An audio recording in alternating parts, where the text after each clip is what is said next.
ពី3 អូខេសួស្តីបងប្អូនទាំងអស់គ្នាហ្នឹងហើយបងប្អូនបរោះដែលពាក់ស្បែកជើងប៊ូដូចខ្ញុំចេះស្បែកជើងប៊ូស្បែកជើងខ្វីហើយពាក់យូរមកណាបងប្អូនធំក្លឹមស្រោមជើងស្អុយស្រោមជើងហ្នឹងបងប្អូនអត់បារម្ភទៀតហើយមួយទៀតអ្នកពាក់ទៅបែកញើសជើងបងប្អូនណាលែងបារម្ភទៀតហើយបងប្អូនគាត់តែមានម្សៅបាត់ក្លឹមស្បែកជើងមួយនេះណាការប្រើប្រាស់វាងាយស្រួលទេបងប្អូនទី1បើសិនជាបងប្អូនស្អុយស្បែកជើងនេះបងប្អូនគាត់ចាក់ចូលក្នុងហ្នឹងចាក់តែប៉ុណ្ណឹងបងប្អូន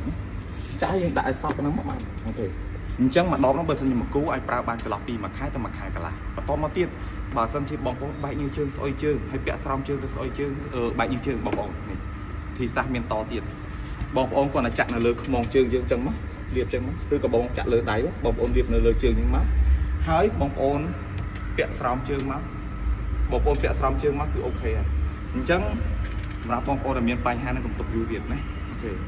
ប្រើម្ដងអត់ត្រូវធានាពេលលុយជូនវិញអូខេទំនាក់ទំនងបានតាមឆាតតាម Telegram អូខេអរគុណច្រើន